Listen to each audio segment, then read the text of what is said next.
20 bölüm. Жуманын 1-күнү эртең менен эрте жарык кирелекте Магдалалык Мариям мүрзөгө келип, анын оозундагы таштын жылдырылып калганын көрдү.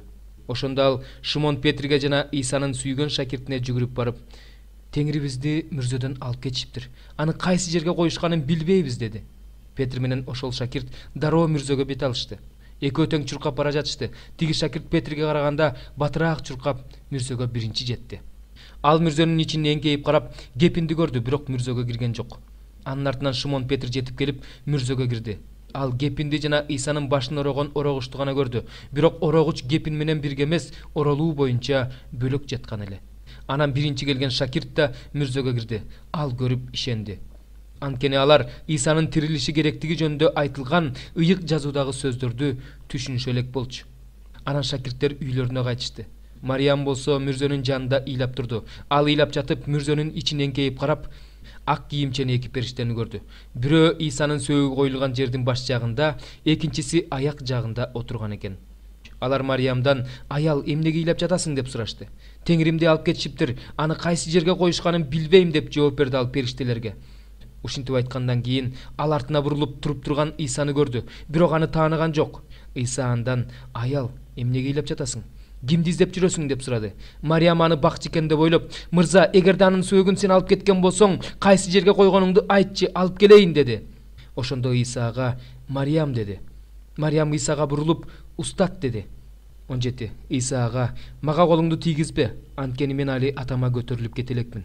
Бир туугандарыма барып, менин өз атама, силердин да атаңарга, менин өз Кудайыма, силердин да Кудайыңарга көтөрүлүп кетеримди айт" деди. Магдалалык Мариям шакирттерге барып, Теңирди көргөнүн жана анын ушул сөздөрдү айтканын айтып берди. Ошол эле күнү кечинде, жуманын 1-күнү Исанын шакирттери бир үйгө чогулуп, жүйүттөрдөн корккондуктан эшиктерин бекитип алып отурушкан эле.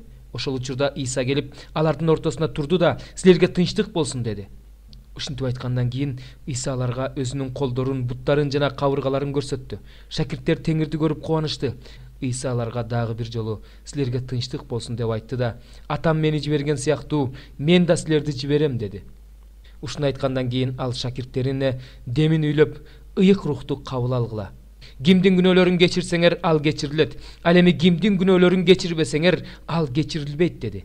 12 шакирттин бири, Эгиз деген да ысымы бар Томас, Иса келген учурда алардын арасында жок эле. Шакирттер ага: "Биз Теңирди көрдүк" дешти. Бирок ал: "Мен анын колдорундагы мыктын тагын көрмөйүнчө, мыктын тагы калган жерине жана кабыргаларына колумду тийгизип көрмөйүнчө ишенбейм" деди.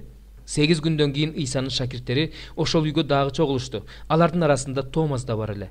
Эшик бекитилүү болчу, бирок Иса келип алардын ортосуна турду да: "Силерге тынчтык болсун" деди. Андан кийин Томаска кайрылып: "Менин колдорум менен кабыргаларыма колуңду тийгизип көр да, ишенбеген адам болбой, ишенген адам бол" деди. Томас ага: "Теңирим менин, Кудайым менин" деп жооп берди. Иса ага: "Сен мени көргөндөн кийин ишенип жатасың. Көрбөй ишенгендер бактылуу" деди. Иса шакирттеринин көз алдында көптөгөн кереметтерди көрсөттү, бирок бул китепке алардын баары жазылган жок. Булар болсо Исанын Кудайдын уулу Машаяк экенине ишенишиңер үчүн жана ишенип анын ысымы аркылуу өмүргө ээ болушуңар үчүн жазылды.